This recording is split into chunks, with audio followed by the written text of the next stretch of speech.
सौ पहले आपने एक गाना सुना होगा, पिंजरे के पंछी बोल तेरा दर्द न जाने कोई।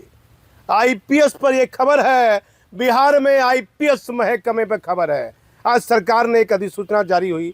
1998 बैच के आईपीएस पदाधिकारी अमित लोढ़ा साहब का प्रमोशन हो गया। अब माननीय मुख्यमंत्री जी, आप जब से मुख्यमंत्री बिहार में हैं, लगातार अभी भी आप हैं, आगे भी आपकी चर्चा है। अब क्या होगा ये तो भविष्य में तय होगा, विधानसभा चुनाव में क्या होता है। लेकिन जिस दिन आपने पदभार ग्रहण किया, बिहार का मुख्यमंत्री आप बने, तो आपका एक संबोधन बिहार ही नहीं देश में हर व्यक्ति सुनता है कि ना मैं किसी को बचाता हूँ और ना मैं किसी को फंसाता हूँ, तो मैं कानून की बात करता हूँ। कानून की बात, डीए केस के बारे में बात करने से पहले मैं नैयर हसनैन खान पर चलाता हूं, जो 1996 बैच के आईपीएस पदाधिकारी हैं। सरकार ने 2 पदों की उनको महत्वपूर्ण जिम्मेदारी दी, विशेष निगरानी इकाई, आर्थिक अपराध इकाई। और मैंने बड़ी महत्वपूर्ण खबर निकाली, मेरा पुराना संबंध है, लेकिन खबर से समझौता मैं नहीं करता हूँ। जहाँ लगता है कि सवाल उठना चाहिए तो सवाल उठाना जिम्मेदारी भी है, सच दिखाना भी चाहिए। चर्चा जो होती है वो बतानी चाहिए। डीए केस का मतलब है, यदि किसी पदाधिकारी पर डीए केस हुआ, राकेश दुबे पर, आदित्य कुमार पर, उसके घर पर छापामारी हो जाती है आय से अधिक संपत्ति के मामले में। लेकिन नीतीश कुमार का ये सुशासन है, अमित लोढ़ा साहब पर भी डीए केस हुआ। क्या क्या फिल्म बनने का क्या क्या जांच हुआ, कई तरह के जांच के मामले हुए, विदेश जाने का क्या क्या जांच हुआ, फिल्म बनने की जांच हुई, और कई गैर आईजी रहते हुए कई गंभीर सवाल उठे। प्रमोशन हो गया, अमित लोढ़ा साहब का प्रमोशन हो गया। वाह वाह वाह। देश में फिर मुझे प्रेमचंद साहब की वह पंक्ति याद आती है, जो आज एक भ्रष्ट आदमी चोरी का सामान बेचते बेचते माननीय बन गया। चोरी का सामान बेचते बेचते, चोरी का माल लेते लेते, मैं बचपन से देख रहा हूँ चोरी का माल खरीदता था, आज वह माननीय हो गया। प्रेमचंद की वह पंक्तियाँ मुझे याद आती है, न्याय और नीति, न्याय और नीति, ये सब लक्ष्मी के खिलौने हैं। वह जैसा चाहती है न चाहती है। एक दिन भी अमित लोढ़ा साहब सस्पेंड नहीं हुए, ना उनके यहाँ छापामारी हुई, डीए केस जरूर दर्ज हुआ।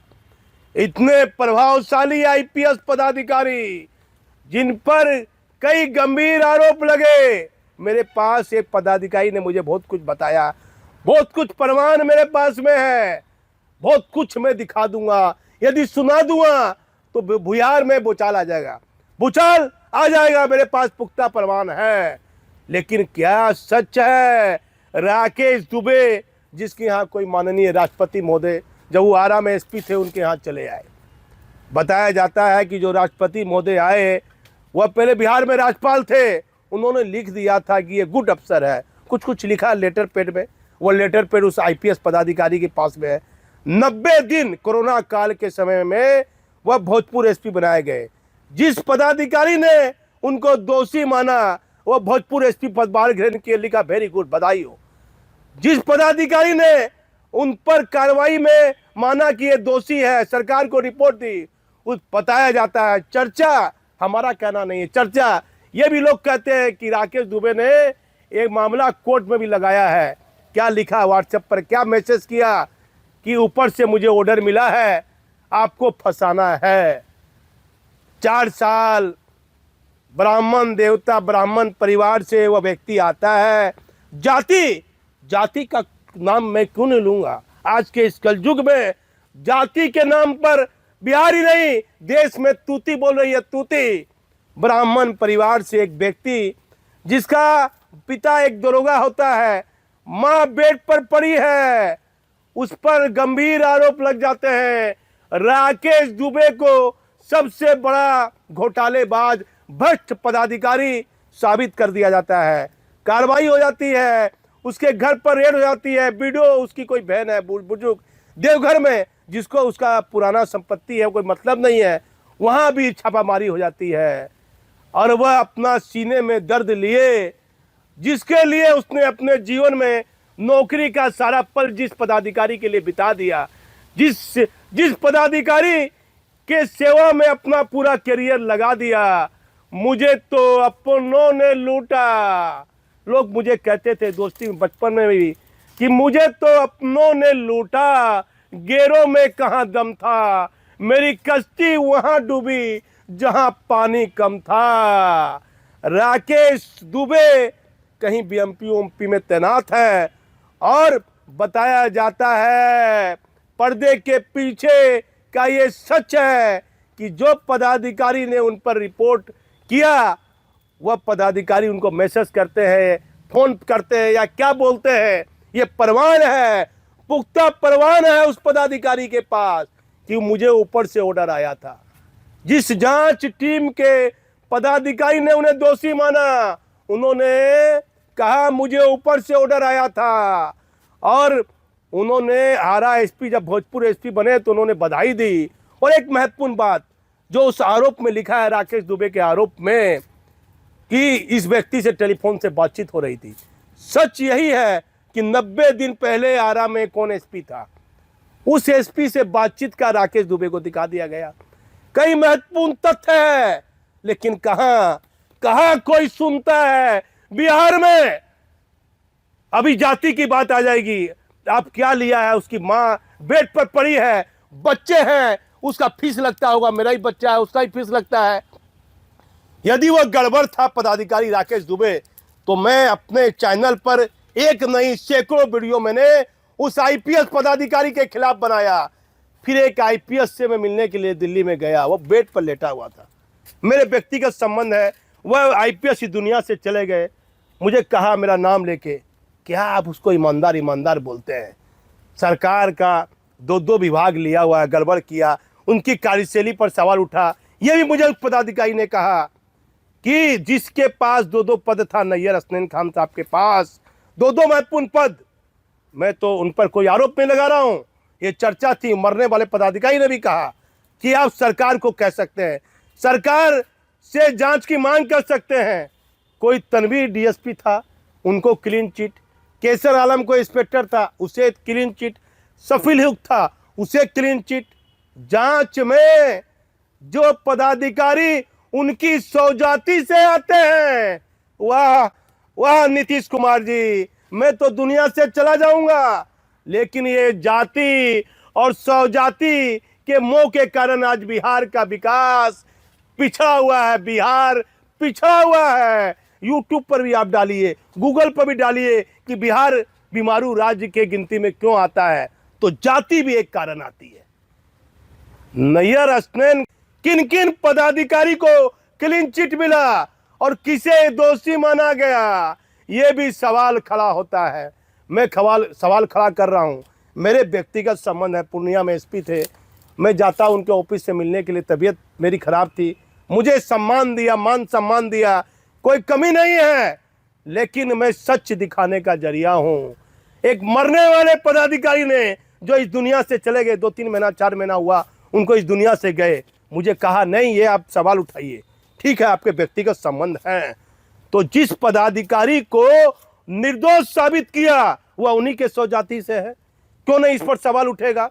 और क्यों नहीं इस पर सवाल उठेगा कि जो पदाधिकारी पर जांच हो रही है उस पर आप व्हाट्सएप पर मैसेज क्यों करते हैं, उससे बातचीत क्यों करते हैं?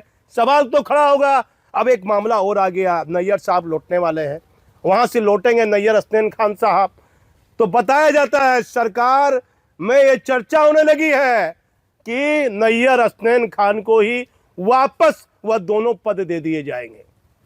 अब बताइए ये क्या हो रहा है? नैयर हसनैन खान उस दोनों महत्वपूर्ण पद पर अपनी सेवा दे चुके हैं, यदि वह बिहार लौटते हैं तो सरकार को कोई पद दे देना चाहिए, स्पेशल ब्रांच या मद निषेध दे देना चाहिए, या एसटीएफ का पद दे दे। एसटीएफ के पद में कुंदन कृष्णन अतिरिक्त प्रभार पर है, इतना पद अतिरिक्त प्रभार में चल रहा है पुलिस मुख्यालय में। नैयर हसनैन खान साहब के बारे में चर्चा है कि उन्हें सरकार वही 2 पद देगी, ये पूरी चर्चा है। और वह केंद्र से लौटने वाले हैं, ये भी चर्चा है। हमारा नैयर हसनैन खान साहब पर कोई मैं आरोप नहीं लगा रहा हूं, लेकिन एक मरने वाले पदाधिकारी ने, जिनकी कम सांसें थी, मुझे कहा क्या आप न्याय की बात करते हैं, क्या आप कहते हैं कि मैं सच दिखा रहा हूं? सच दिखाना तो ये भी दिखाइए। जब आप सरकार की सौजाती के पदाधिकारी की पोस्टिंग पर आप चिल्लाते हैं, तो आप ये क्यों नहीं चिल्लाते हैं कि जिस पदाधिकारी को जांच में बचाया गया, निर्दोष करार दिया गया, वह जांच करने वाले पदाधिकारी के सौजाती के थे? ये सवाल भी खड़ा होता है। तो आखिर ये क्या हो रहा है? नीतीश कुमार जी, अमित लोढ़ा को प्रमोशन मिल गया, क्या फिल्म बनी, क्या क्या जांच नहीं हुई। कमजोर विभाग के एडीजी ने जांच किया, सिंघल ने जांच किया, फिर सिंघल साहब की कार्यशैली विवादों में रही। लेकिन ये कैसा न्याय, ये कैसा कानून, और आखिर ये क्या सच है कि एक पदाधिकारी के साथ डीए केस होता है, उसके यहाँ रेड होती है, एक पदाधिकारी के यहाँ डीए केस होता है, उसके यहाँ छापामारी नहीं होती है, एक दिन सस्पेंड नहीं होते हैं। कई तरह के महत्वपूर्ण सवालों के बीच में 1998 बैच के आईपीएस पदाधिकारी जो राजस्थान के रहने वाले हैं, अमित लोढ़ा साहब, उनका प्रमोशन एडीजी में हो गया। पूरी आईबी, सीबीआई, गृह मंत्रालय सवालों के घेरे में। वाह वाह, न्याय और नीति। मैं भागलपुर से दीपक नौरंगी। 1996 बैच के आईपीएस नैयर हसनैन खान की कार्यशैली पर भी उठ रहे हैं सवाल। एक आईपीएस की दर्द भरी कहानी गाने से कम नहीं कि पिंजरे के पंछी बोल तेरा दर्द न जाने कोई। आखिर नीतीश कुमार जी, आपके सुशासन में सच के साथ कोई क्यों नहीं है?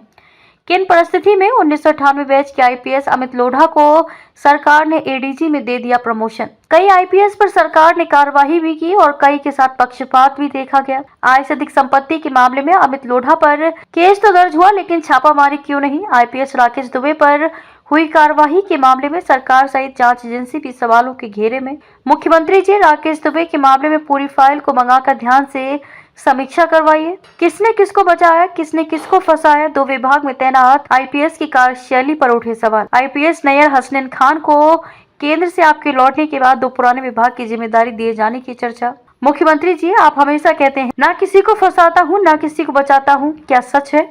आईपीएस अमित लोढ़ा को मिला एडीजी में प्रमोशन, सरकार की कार्यशैली पर उठे सवाल।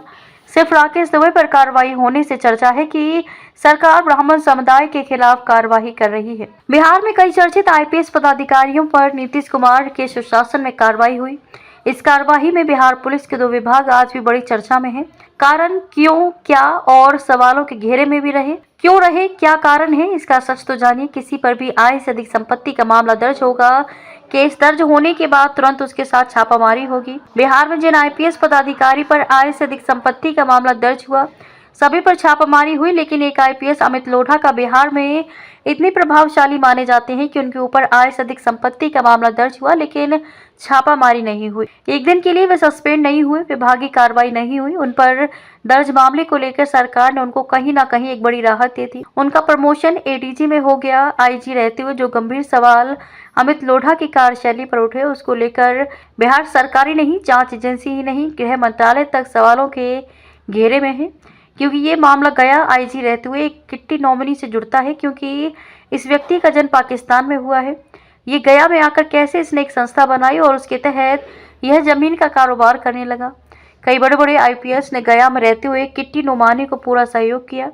सीबीआई ने इन पर रेड कॉर्नर नोटिस भी जारी किया, लेकिन जिन पदाधिकारी ने इनको गया में रहते हुए पूरा सहयोग किया, उनकी हर गलत कार्यों में लिप्त रहे, उन पर पूरा देश का सिस्टम चुप है। ये क्या न्याय संगत है? ऐसे में ये साफ तौर पर चर्चा होती है कि कानून क्या सिर्फ कमजोर लोगों के लिए बना हुआ है? जो प्रभावशाली लोग और पदाधिकारी हैं, क्या उनके लिए कानून नहीं है? ऐसे में कहीं ना कहीं बिहार सरकार सहित बड़ी बड़ी केंद्रीय जांच एजेंसी सवालों के घेरे में है।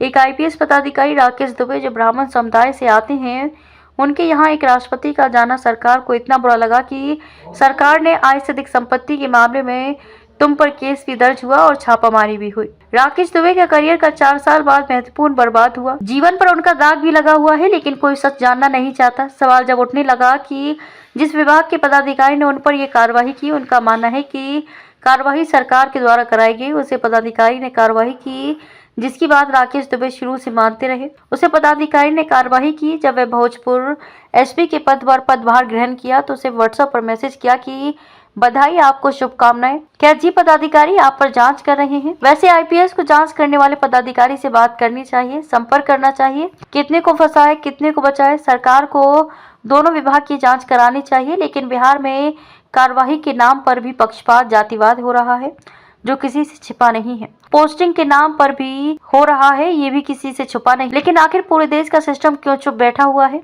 बिहार के मुख्यमंत्री नीतीश कुमार का ध्यान क्यों नहीं है? जो चर्चा होती है उस पर भी हम खबर बना देते हैं। हमारा किसी से कोई निजी मतभेद नहीं है।